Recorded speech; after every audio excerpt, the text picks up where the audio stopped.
Assalamualaikum.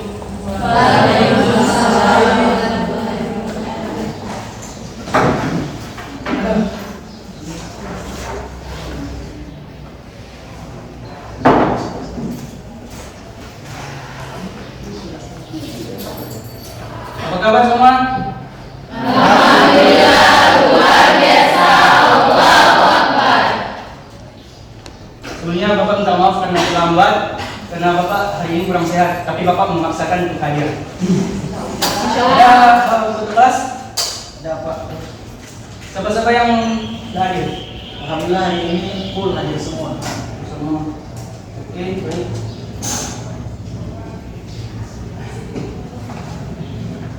Assalamualaikum warahmatullahi wabarakatuh. Waalaikumsalam warahmatullahi wabarakatuh. Alhamdulillahirabbil alamin. Teman-teman, marilah kita panjatkan puja dan puji syukur kehadirat Allah Subhanahu wa taala. Karena berkat rahmat Allah kita bisa berkumpul pada hari ini dalam keadaan sehat walafiat. Sesuai Bapak suara Farone karena kurang sehat. Salawat serta salam kita haturkan kepada Nabi besar kita, Nabi Allah, Nabi Muhammad SAW. Semoga percikan rahmat Allah bisa sampai kepada kita hingga hari akhir nanti. Amin. Ada yang tahu hari ini kita belajar apa? Fikih. Oke, materi tentang Pernikahan. ada yang punya yang begini? Belum. Nanti standar pakai mata pelajaran ke perpustakaan sekolah baru ambil buku Fikih. berdiri. Jadi kalau yang Bapak itu Bapak gurunya asik, tidak perlu tegang seperti mungkin guru lain. Jadi berdiri, beri tarik nafas, tahan, hitung 8 detik,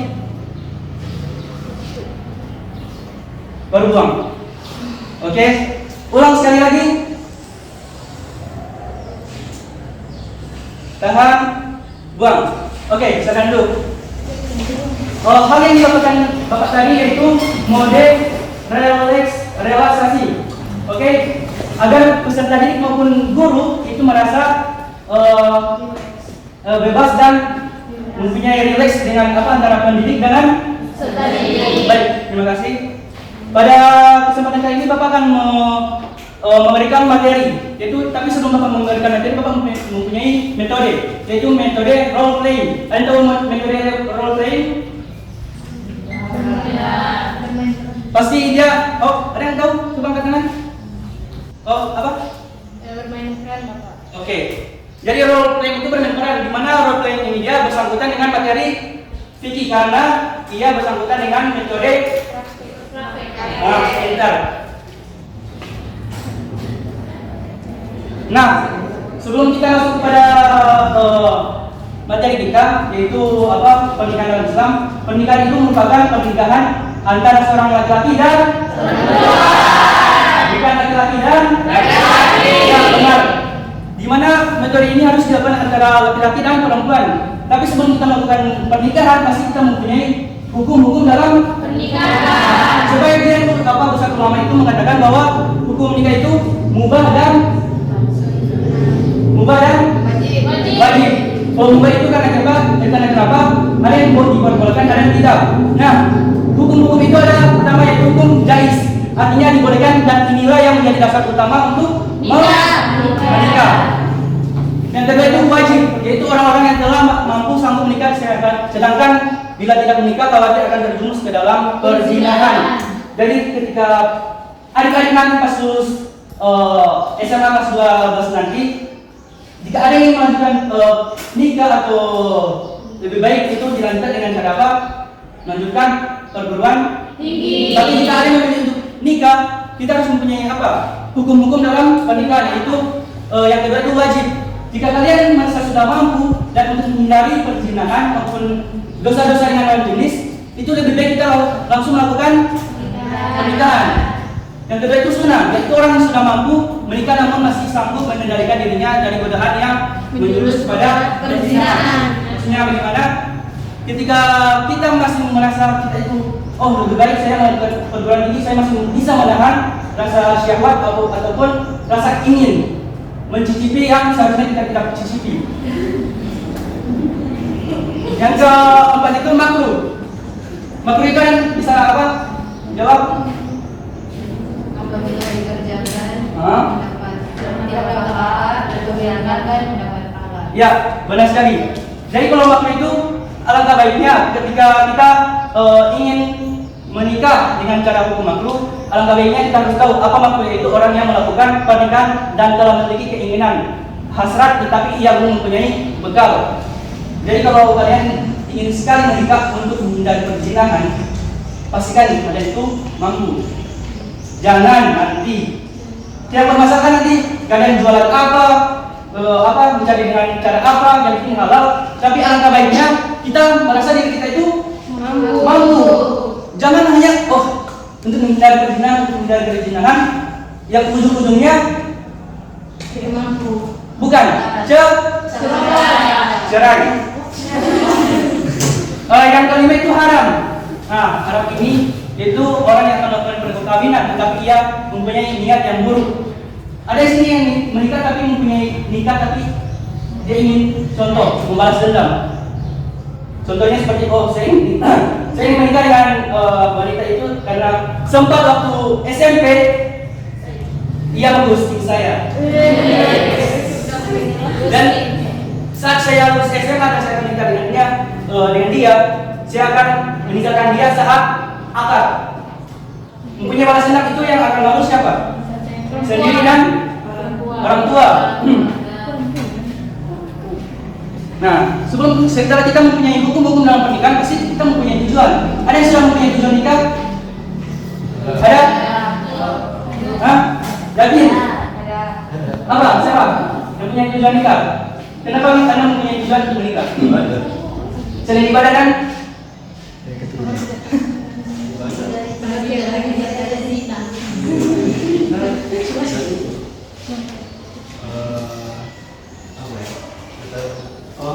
It's okay. Ketika kita ingin menikah itu mempunyai tujuan masing-masing, baik dalam hal baik maupun hal buruk. Tapi dalam pernikahan dalam Islam itu harus mempunyai tujuan yang ada di dalam hukum nikah dan mempunyai tujuan yaitu pertama untuk memperoleh kebahagiaan dan ketenangan hidup. Dan siapa yang tidak mau bangun pagi, ada sarapan juga dan itu dan yang kedua itu membina rasa cinta dan kasih sayang. Enak tuh tidur di kos. Sorry bapak suara Faro. Enak tuh punya so kawin banyak menilai kuliah ini enak tuh di kos. Bangun pagi entah ada tugas bang, ada suami atau istri. Yang itu beda lah. Tapi sekarang kalau jomblo kan apa? Ada bantal atau makalah? Oh oke, Masya Allah. Yang ketiga itu melaksanakan perintah Allah. Nah, dan keempat itu mengikuti sunnah Rasulullah Sallallahu Alaihi Wasallam. Ada sebuah hadis yaitu hadis riwayat Bukhari dan Muslim. Ada yang tahu hadis tentang apa? Kenapa harus mengikuti sunnah Rasulullah yang tentang menikah? Yang tahu? Ada yang bisa? Kalau bisa katakan, tidak apa-apa.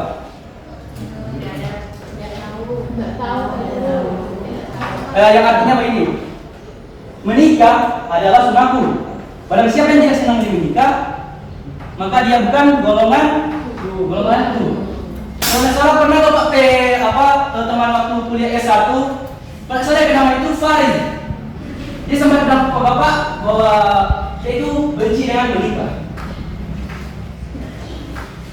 Kalau menurut kalian itu bagaimana? Orang yang benci dengan menikah?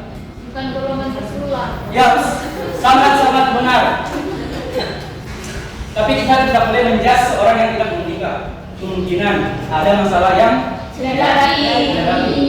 baik itu dalam masalah ekonomi, keluarga, atau orang tua pun. Trauma, benar. Bertepuk tangan ke abang dulu. Nah, ada dua kelompok wanita yang boleh dihindarkan? Tidak. Apakah kalian termasuk atau tidak? Yang pertama yang barang dipinang itu dengan cara sindiran dan terus terang adalah wanita yang termasuk haram, wanita yang masih bersuami dan wanita yang berada dalam masa iddah talaq raj'i dan wanita yang sudah bertunangan. Nah, Bapak mau bilang kalau ya tentu kita tidak menikah dengan orang yang sudah mempunyai suami. Ada yang niat untuk menikah dengan suami orang? Ada? Atau semuanya istri orang? Kalau suami orang boleh. Iya boleh. Asal ada istri orang boleh. Istri orang boleh. Pelakor. Namanya mengambil hak bukan milik kita itu Tidak baik. Haram. astagfirullah. Yang mengatakan sunnah itu mudah-mudahan termasuk orang-orang yang mengandung Rasulullah. Wanita yang berada dalam masa iddah atau talaq raj'i. Nah, Bapak mau tanya, ada yang tahu talaq iddah, masa iddah atau talaq raj'i? Ada yang tahu? Coba. Masa iddah saat ketika suami sudah meninggal. Terus ada yang bisa angkat tangan? Oh, sudah benar? Oh, baik. Ada? Ada. Masa iddah adalah wanita yang ditinggal cerai maupun meninggal untuk mengantisipasi apakah wanita tersebut sedang hamil atau tidak. Ya, benar sekali bersyukur. Ya, benar itu. Kenapa masa iddah itu tidak boleh dinikahi? Karena takutnya saat suami yang pertama itu meninggal atau ditinggal cerai, mereka sempat berhubungan badan. Dan takutnya ketika mungkin saat 1 minggu atau sebulan mereka pergi, mereka cerai, tentunya ketika dia ingin menikah lagi, seorang istri menikah dengan suami kedua, yang ia akan memilih itu bukan anak dari suami kedua, tapi suami yang pertama. Makanya itu ada syarat dalam hukum menikah dengan yang masa iddah itu minimal itu 3 bulan untuk menghindari takutnya ada kandungan dalam perut yang dari suami pertama. Yang ketiga yaitu wanita yang sudah bertunangan. Ada di sini mempunyai yang sudah bertunangan? Ingat, bertunangan berpacaran itu berbeda ya. Bertunangan itu sudah Cincin kawin. Jadi kalau sudah ada seorang laki-laki yang meminang seorang perempuan, diharapkan laki-laki tersebut tidak boleh masuk ke telinga. Tidak boleh. Itu haram dipinang. Karena kenapa? Itu salah satu faktornya itu yang akan malu bukan hanya keluarga dari laki-laki, tapi keluarga pun perempuan. Baik, semua mengerti di sini? Yang kedua itu yang haram dipinang itu dengan cara sindiran adalah wanita yang berada dalam iddah wafat dan wanita yang iddah talaq. Nah, ini seperti yang Bapak jelaskan tadi. Itu wanita iddah talaq dan iddah wafat. Nah, selanjutnya itu rukun nikah dan syaratnya. Ada yang tahu syarat nikah? Boleh katakan? Jadi Bapak bilang di sini Bapak akan memberikan nilai A seluruhnya, asalkan siapa yang mau mempertahankan nilai tersebut. Oke? Mungkin ini salah satu faktor penilaian dosen kita nanti. Ketika ada yang memberikan tanggapan, itu salah satu penilaian. Jadi jika ada yang memberikan tanggapan atau pendapat, silakan. Silakan. Perkenalkan diri. Perkenalkan, nama saya Anggreni Matulani. Cuma salah satu aja ya Bapak. Ya. Sudah balik. Oke. Ada lagi? Mampu. Ya, benar sekali. Itu beri tepuk tangan kepada Anggreni dan Fahri. Jadi rukun dan syarat dan pernikahan itu ada mempunyai 5 poin, yaitu calon suami beragama Islam. Kalau ada yang ingin menikah dengan agama selain Islam, itu sebenarnya itu dilarang. Karena kenapa? Ketika kita menikah dengan seorang yang bukan dari agama Islam, walaupun kita mempunyai anak, walaupun kita menikah dengan baik agama kita, itu selama kita mempunyai selama kita berhubungan itu termasuk dalam perzinahan. Baik memegang tangan ataupun tidur, itu termasuk dalam perzinahan. Karena kenapa? Yang kita nikah itu kan beragama kita, beragama dengan kita. Dan yang kedua itu atas kehendak sendiri. Nah, pasti kita mempunyai pernikahan itu pasti mempunyai kehendak sendiri. Kalau kita ingin menikah dengan dijodohkan, itu boleh-boleh saja asalkan kita juga mempunyai keinginan. Kalau kita mempunyai ketika kita tidak mempunyai keinginan menikah dengan cara apa? Dijodohkan, apa yang harus kita lakukan? Nikah lari? Hah? Sholat?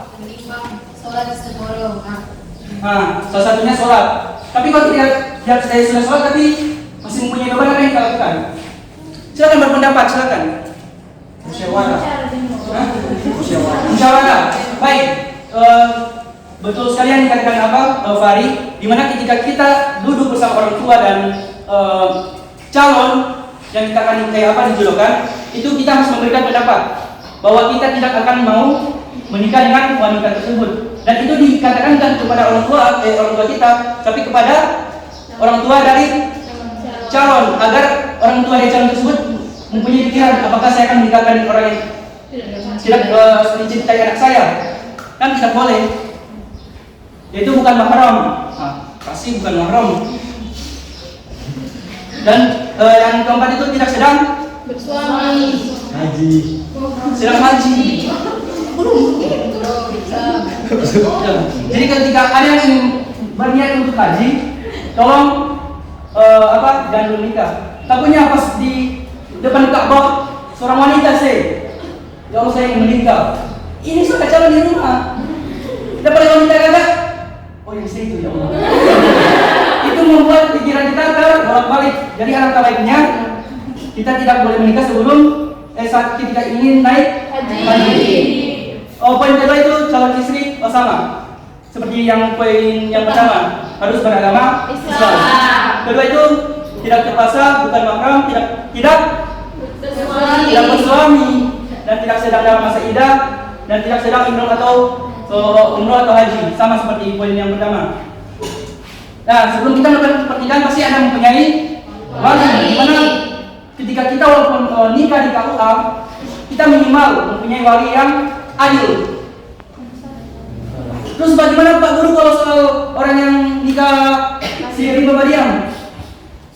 Itu apa? Bayar. Itu berdosa sebenarnya. Kenapa?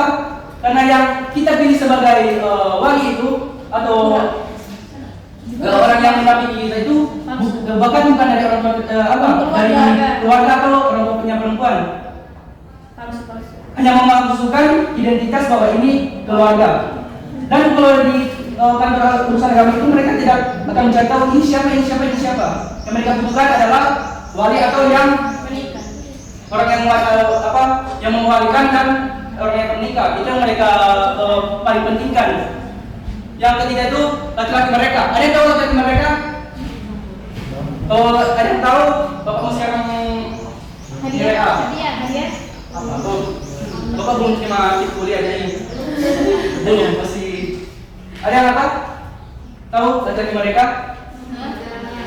Laki-laki mereka ada yang tahu? Angkat tangan. Hah? Angkat tangan kalau yang mau menjawab. Laki-laki yang tidak kan ada yang menjadi budak atau itu kayak ada yang berposisi jadi budak, nah dia harus merdeka dari tekanan itu. Oh baik, bagus. Ada lagi? Laki-laki yang bisa berdiri di bawah kakinya sendiri. Bagus. Ada lagi? Coba bagus. Ada? Laki-laki yang mereka itu laki-laki yang Yang sekutunya. ya benar. Laki-laki yang itu mereka itu laki-laki yang normal. Dimana jangan contoh kita mempunyai adik perempuan dan kakak tersebut seorang laki-laki yang tidak normal. Apakah dia bisa mewalikan adiknya tersebut? Tidak bisa. Tidak boleh. Kalau tidak ada ayah harus kakak, tapi kalau tidak ada kakak harus minimal paman atau kakek. Kalaupun kakek atau paman itu apa yang bisa dilakukan yaitu ke perahu. Baik sekali. Nomor tempat itu sama seperti yang Bapak katakan tadi, yang syarat-syarat untuk menjadi wali. Nah, dan kelima itu adalah ijab dan ada tadi ijab itu apa? Serah terima. Katakan. Janji. ijab dan kabul lah. Supaya kalian lebih mungkin bisa kayaknya ijab kabul. Apa kalimat ijab kabul? Ya, kita jangan kalian dulu.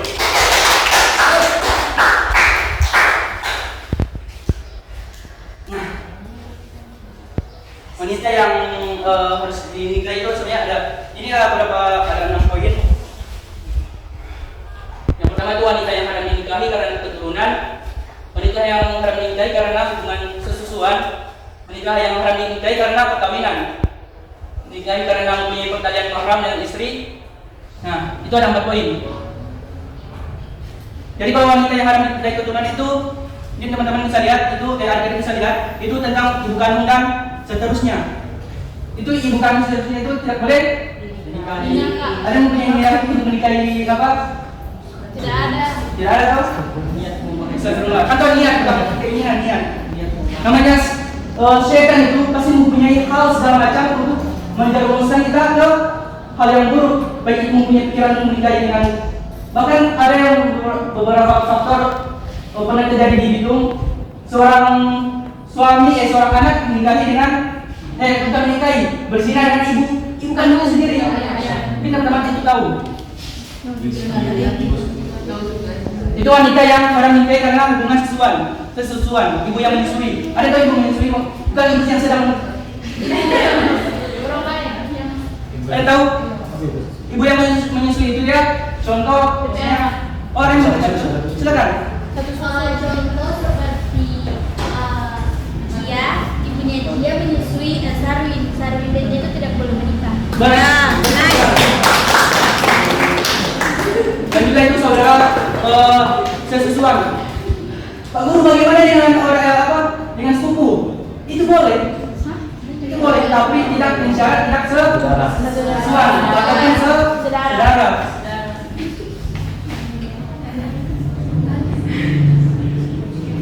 Nah, mungkin langsung kita ke ini hal-hal yang paling penting ini, hal yang ingin kita dapatkan. Ada kewajiban suami. Yang pertama itu apa? Apakah istri itu wajib memberi nafkah? Tidak. Yang harus wajib itu suami. Yang kedua itu bergaul dengan istri secara makruh. Ada yang bergaul secara makruh? Jangan sampai kepikiran terseleng ya. Ada tahu? Boleh. Bergaul itu bukan hanya tentang hubungan badan, tapi romantisan di kamar, berpelukan atau apapun itu ya. Itu dan ketika itu memimpin keluarga. Seorang suami itu harus menjadi pemimpin dalam keluarga. Keempat itu membantu istri dalam tugas sehari-hari. Pasti perempuan ini pasti akhirnya paling ditunggu. Nah, dalam hal ini kenapa kewajiban suami itu membantu istri dalam tugas sehari-hari? Karena kewajiban suami itu kan yang mencari nafkah, baik itu mengepel, mencuci baju, mencuci piring, memasak. Itu juga kewajiban suami, dan itu kan yang dikatakan oleh saya, itu dikatakan oleh hukum Islam dalam pernikahan. Itu kan kalimat dari Pak Guru. Kalau misalnya ada suami yang tak mau membantu dari istri karena dia bilang dia sendiri nafkah dan lain sebagainya. Seharusnya tadi itu apa yang harus kita lakukan sebagai istri, itu harus kita pikirkan apa yang telah dia kerjakan selama ini. Apakah dia adil? Kalau kalian merasa suami saya hanya bermain game, terus kalian membutuhkan hal yang harus diberikan, apakah kalian merasa itu adil? Tidak. Apa yang harus kita lakukan? Cerai? Tidak. Kita harus memberi tahu sebagai istri. Karena istri adalah pakaian suami. Begitu juga sebaliknya dari istri. Nah, kewajiban istri. Ini istri patut taat dan taat kepada suami. Nah, istri patut taat kepada suami. Apakah Bapak mempunyai pertanyaan kepada adik-adik sekalian? Apakah ketika suami memerintahkan, mungkin ada yang pernah dengar suami menjual istri untuk mencari nafkah? Apa yang akan kalian lakukan saat ketika mempunyai hal seperti itu? Tidak. Sedangkan sini mengatakan istri patut dan taat pada suami. Menurut itu dalam hal yang Pendapat kenapa? Ada? Oh, itu yang belum. Istri boleh patuh kepada suami tapi selagi itu kebaikan dia laksanakan. Tapi kalau yang diperintahkan oleh suami keburukan dia boleh tidak. Ya, itu banget. Jadi istri itu memang wajib apapun yang terjadi itu harus bersama suami, mengikuti perintah suami asalkan Diperintahkan itu benar. iya benar. Yang kedua itu memelihara dan menjaga kehormatan diri dan keluarga serta harta. Benda suami. Nah, itu mungkin teman-teman mungkin kalau kalian yang perempuan mungkin sudah tahu apa yang harus kalian lakukan. Tidak mungkin ketika suami memberikan mobil kalian jual untuk memberi bank barito. Yang ketiga itu mengatur rumah tangga. Nah, mungkin itu hal yang lumrah adik-adik tahu. Yaitu dan kalian itu memelihara dan mendidik anak terutama pendidikan agama. Yang merasa dirinya itu lulusan dari S1 PI itu tangan dulu. Kalian seperti yang pernah dosen Bapak yang waktu S1 itu di PI micro teaching, beliau mengatakan bahwa beruntunglah anak-anak yang lulus dari jurusan PI. Karena mereka adalah calon-calon pendidik bagi anak-anak maupun murid-murid di sekolah. Oh, apa? Silakan bertanya dong. Bertanya. Kalau misalnya kan istri mesti patuh pada suami. Misalnya di dalam rumah itu suami lagi keluar. Nah, terus ada kejadian darurat misalnya bapak dari istrinya ini meninggal. Nah, itu bagaimana? Dia bisa keluar dengan tidak bertanya kepada suaminya atau bagaimana? Nah, ini sangat bagus. Sebenarnya ada sebuah kisah yang ingin sekali Bapak ceritakan tapi Bapak ada mata pelajaran kelas lain. Jadi yang intinya yang Bapak mau jawab itu diperbolehkan. Karena itu hal yang darurat. Bahkan ketika babi pun dilarang makan, tapi ketika lapar yang jika kita sedang makan itu akan mati kelaparan, itu harus dilakukan. Jadi itu diperbolehkan. Nah, ada lagi yang bertanya? Ada? Ada? Ada? Sudah? Boleh? Sebenarnya Bapak ini mau hanya kan karena pelajaran kita ikut fikih, Bapak yang tidak hanya memberikan materi, tapi praktek dalam pernikahan. Mungkin kita bisa bertemu di lain waktu. Pertemuan minggu depan, Bapak. Oh, bisa minggu depan? Bisa. Ada setuju, sepakat? Setuju. Pilih aja Bapak yang mendampingi minggu depan. Mungkin Bapak tidak akan memilih karena mungkin Pak, no. Mungkin Bapak akan yang undi. Ini ada berapa laki-laki? 2, 4, 5. Mungkin Bapak 7. Mungkin Bapak akan memilih 3 perempuan yang akan Bapak masukkan di undian cabut undi nanti pas praktek. Jadi mungkin pertemuan kita kali ini mungkin cukup sampai di sini karena Bapak harus segera pergi ke kelas sebelah. Ada mata pelajaran lain. Jika ada kesalahan kata atau kalimat yang Bapak sampaikan itu merasa tidak baik, mohon dimaafkan. Maaf nih. Wassalamualaikum warahmatullahi wabarakatuh.